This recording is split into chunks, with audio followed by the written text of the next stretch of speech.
제가 설교 원고를 준비하다 보니까 작년 성탄절 새벽에 이 본문이었던 것 같습니다. 아마 절기 때는 이렇게 거기 맞는 본문을 이렇게 늘 하니까 같은 본문을 또 하게 됩니다. 가이사는 로마의 황제를 말합니다. 아우구스도라고 하는 것은 그 황제가 된 다음에 원로원에서 그에게 영광스러운 이름으로 준 것입니다. 아우구스투스라고 하는 것이고요. 원래는 옥타비아누스라고 하는 분입니다. 앞선 황제가 죽었을 때 그 유언장에 그 젊은 장군이었던 가이사 아우구스도 옥타비아누스를 자기의 후계자로 삼아라. 18살이었다고 합니다. 그 황제가 되어서 야심만만하게 로마를 다스리면서 그는 천하로 다 호적하라. 오늘날로 말하면 인구조사와 같은 것입니다. 요즘은 이렇게 온라인 되고 하니까 누가 어디 사람인지 다 돼 있는데 그 당시는 이 사람이 누군지 고향 사람들은 알기 때문에 자기 고향에 가서 신고를 해서 나는 누구네 집안에 누구 하는 그런 것을 말하는 것 같습니다. 천하에 다 호적령이 내리니까 천하가 다 호적하라고 합니다.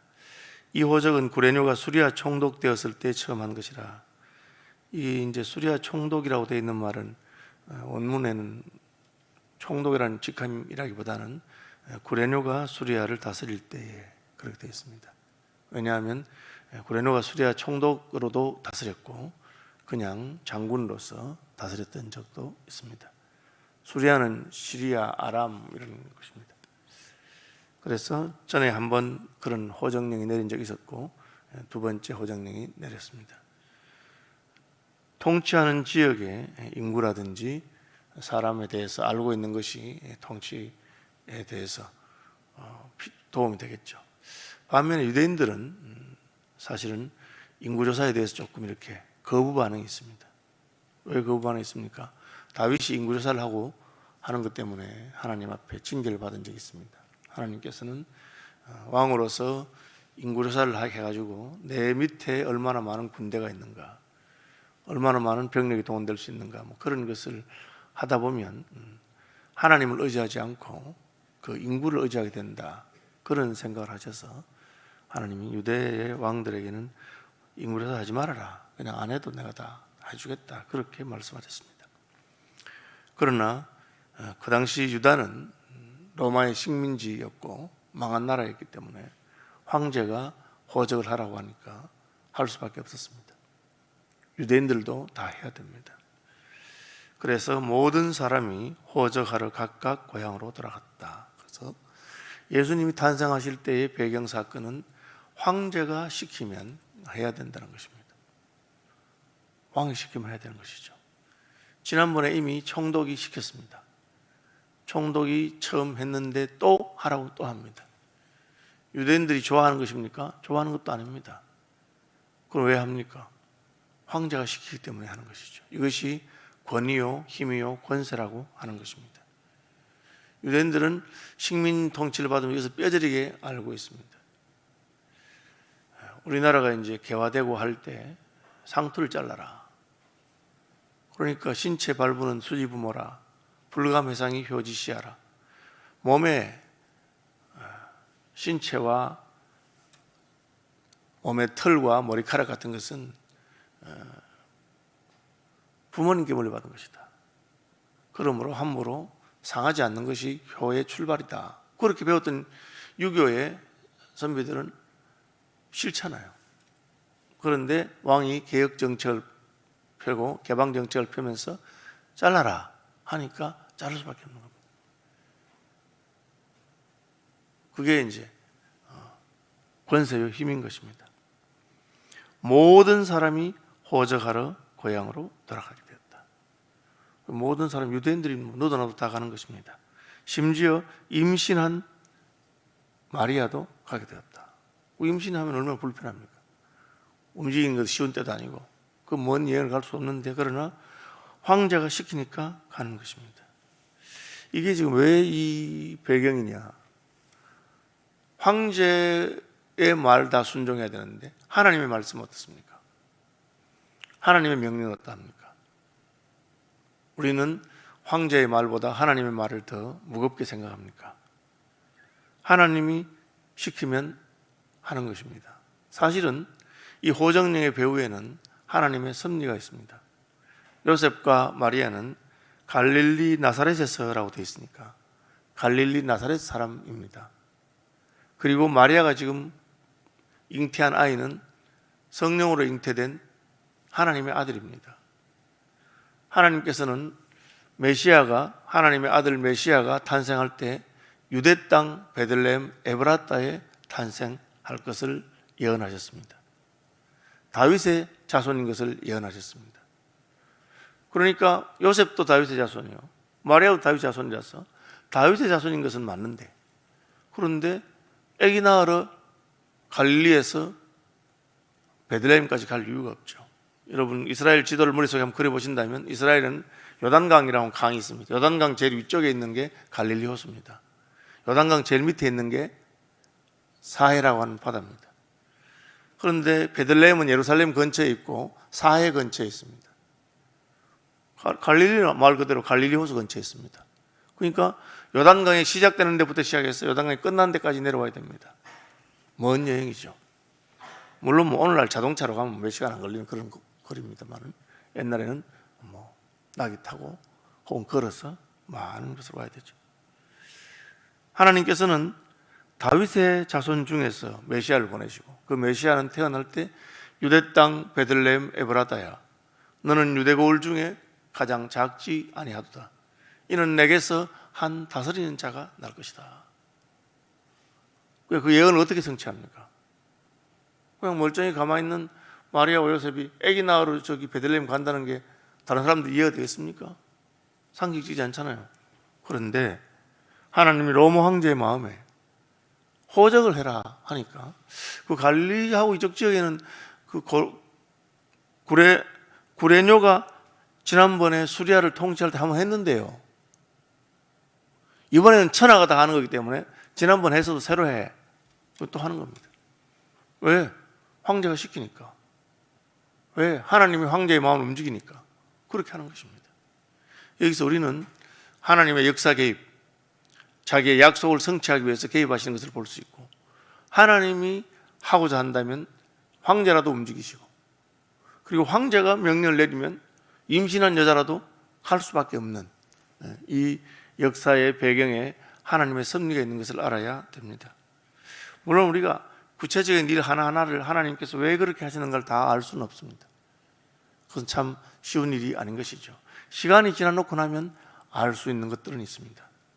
저도 왜 아버님이 일찍 세상을 떠나셨는지 아주 믿음이 좋으신 분이고, 그리고 하나님 나라를 위해서 한번 헌신할 마음도 있고, 신학교 가서 시험도 치시고 그렇게 하셨던 분입니다. 모르죠. 또 어머님 왜 일찍 돌아가셨는지 모릅니다. 세월이 많이 지나고 나니까 그렇게 하셔서 나를 목사를 삼으시려고 하셨는가, 또 하나님께서 그 뜻이 있는가, 그 정도로 이렇게 생각하는 것이죠.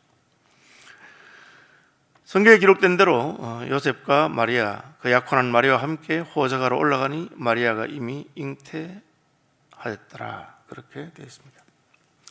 우리는 하나님께서 역사에 개입하시는 것을 믿어야 됩니다. 이것을 믿을 때 어떤 게 있습니까? 우리의 마음에 평안이 있을 수 있습니다. 이것이 그냥 우연히 역사의 수레바퀴가 돌아가다 보니 사람의 잘못만으로 그렇게 일어난다, 그렇게 생각하면 우리는 힘들죠. 이를테면 오늘날 코로나가 전 세계적으로 창궐할 때 우리는 이 일의 배후에도 하나님이 계신 것을 믿을 수가 있습니다.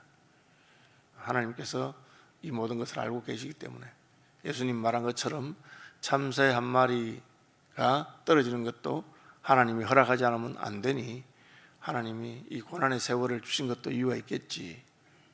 그렇죠? 그것은 다 환경인 것입니다. 하나님 우리에게 주신 환경입니다. 우리는 어떻게 합니까? 그 환경을 통해서 하나님께 더 가까이 나가고, 환경을 통해서 내가 믿음 생활을 잘하면 됩니다. 나는 왜 이런 사람들밖에 없는가 내 주위에. 여러분 그걸 원망할 거 아니고 그냥 그런 사람들을 내게 보내셔서 하나님이 내게 하시고자 하는 게 있겠구나, 그렇게 생각하면 됩니다.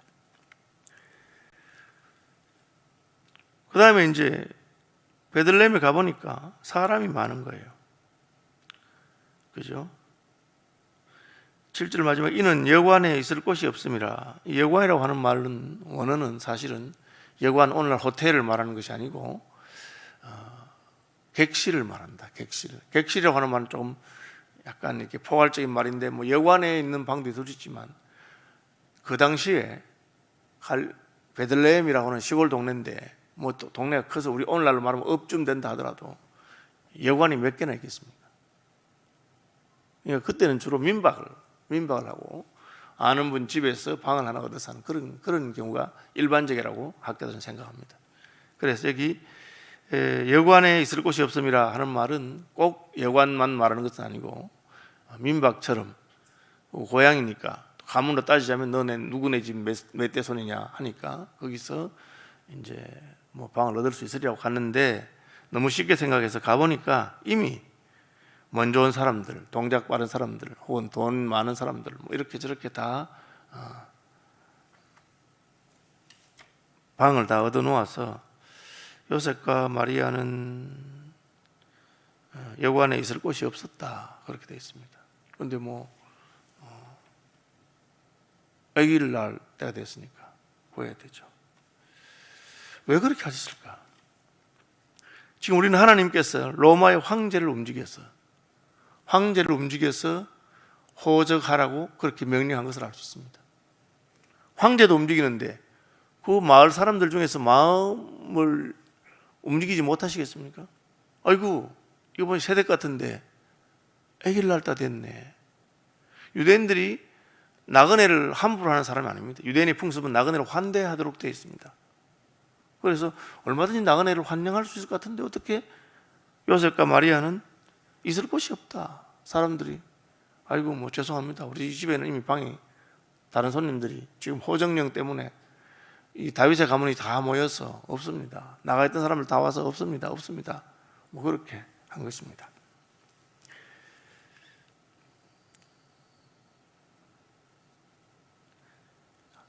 황제도 움직인 하나님께서는 자기의 아들을 위해서 특별한 방을 마련하지 않으셨습니다. 그것은 우리 중에 가장 낮고 천한 자와 함께 하시기 위해서. 교회에 오면 잘난 사람, 부유한 사람을 보면 우리 목사님이 아무래도 잘난 사람, 출세한 사람한테는 잘하는 것 같아. 여러분 실제로 그럴 수가 있습니다. 목회자들이 그렇게 해야 된다고 생각하는 사람은 없지만 같이 해야지 그렇게 생각하지만 만약에 더러운 옷을 입고 냄새나는 사람이 오면 아무래도 꺼려지는 것이 인정인 것입니다. 그러니까 이 예수님께서는 그런 사람들이 박대받고 그런 사람들이 환영받지 못하는 그런 사람들이 그 교회에 왔을 때 그래 하지 말아라. 야고보서에 보면은 가난한 사람, 없는 사람 그렇게 하지 말고 그렇게 하면 하나님이 하신 거 아니지 않느냐 그렇게 말했단 말이에요. 그래서 예수님은 자신이 오셨을 때도 특혜를 전혀 누리지 않고 그냥 낮은 곳에 가셔서 낮은 자의 마음을 알죠. 예수님에 대해서 히브리서 설명하면서 그는 질고를 아는 분이다. 우리와 같이 시험을 받으셨다.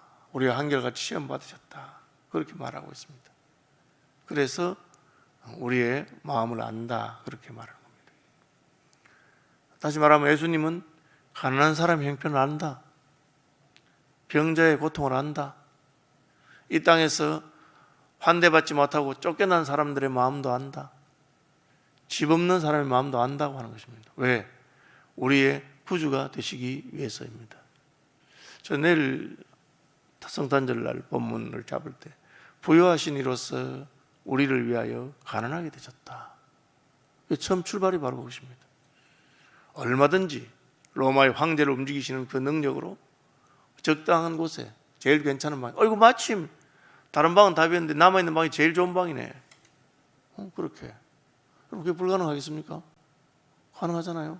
제가 비행기표를 타고 출장 가는데 이 항공사에서 오버부킹을 한 거야. 내 자리에 다른 사람이 앉아 있어.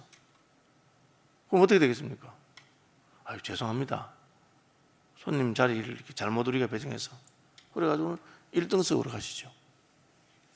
뭐 그게 못할 일이 없는 분입니다. 제가 하나님이 이 집회 다니고 피곤한다고 이런 내 돈 주고는 못 갈 자리에도 앉게 해주시는구나.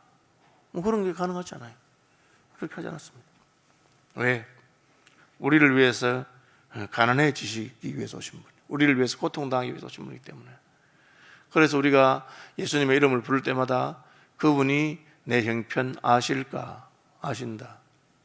나면서부터 외양간에서 양구유에서 태어나셨다. 천하를 움직여서 로마 황제를 움직여서 호적할 수 있지만 호적도 하고 그렇게 하지만 그 자기 백성들의 마음을 움직이지 않았다 하는 게 첫째입니다. 그럼 왜 백성들은 좀 챙겨주면 안 될까? 애기가 가진 사람인데. 그렇죠? 요한복음은 그것을 가리켜 자기 땅에 오매 자기 백성이 영접하지 아니하였다. 그것이 메시아가 당하신 고난, 메시아가 당하신 그 자기 백성들에게 배척당하신 것에 대해서 말하고 있는 것입니다. 성경은 이런 사건에 대해서 우리에게 어떤 또 다른 교훈을 주십니까? 손님 대접할 때 잘해라. 부지 중에 천사들을 대접한 사람들도 있지 않느냐. 사람을 외모로 취하지 말고 교회에서 힘들고 어렵고 가난하고 그런 사람들 보거든 더 잘 해주어라. 왜? 우리의 구주이신 예수께서 이 땅에 오셨을 때 있을 방이 없어서 외양간에서 양구유에서 나셨던 것을 한번 생각해 보아라. 그렇게 말씀하고 있습니다. 너희가 나그네 된 것처럼 나그네 된 자들에 대해서 잘하고 너희가 갇힌 자 된 것처럼 갇힌 자들을 불쌍히 여기고 그렇게 해라. 성탄의 계절 아닙니까? 주님께서 우리를 위해서 오신 참 우리의 마음이 감사와 기쁨이 가득한 때입니다.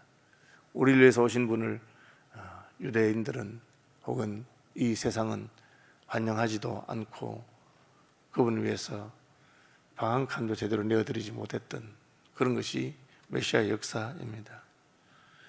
우리는 예수님의 탄생은 2000년 전 사건이니까 지금 다시 어떻게 할 수 없지만 그러나 예수 이름으로 소자에게 물 한 그릇 대접할 수 있고 가난하고 연약한 자를 따뜻한 마음으로 품어줄 수 있습니다. 그냥 말 한마디 미소 한 번이라도 그 사람들에게 얼마나 힘이 되겠는가. 그래서 낮은 대로 임하신 예수님을 생각하고 우리도 성탄의 계절에는 우리의 마음을 더 낮추고 주님이 이런 대접을 받으셨으니 내가 조금 무시당하고 내가 좀 어려운 것에 대해서 자존심을 세우거나 사람을 이렇게 대접할 수 있나 하지 말고 나보다 더 힘들고 어려운 사람들을 생각해 보시는 그런 성탄이 되시기를 주님의 이름으로 축복합니다. 하늘에 계신 우리 아버지, 아버지의 이름을 거룩하게 하시며 아버지의 나라가 오게 하시며 아버지의 뜻이 하늘에서와 같이 땅에서도 이루어지게 하소서. 오늘 우리에게 일용할 양식을 주시고 우리가 우리에게 잘못한 사람들을 용서하여 준 것 같이 우리 죄를 용서하여 주시고 우리를 시험에 빠지지 않게 하시고 악에서 구하소서. 나라와 권능과 영광이 영원히 아버지의 것입니다. 아멘. 예, 내일 11시 성탄 및 은퇴 감사 예배가 있습니다. 기억하시고 기도해 주시길 바랍니다.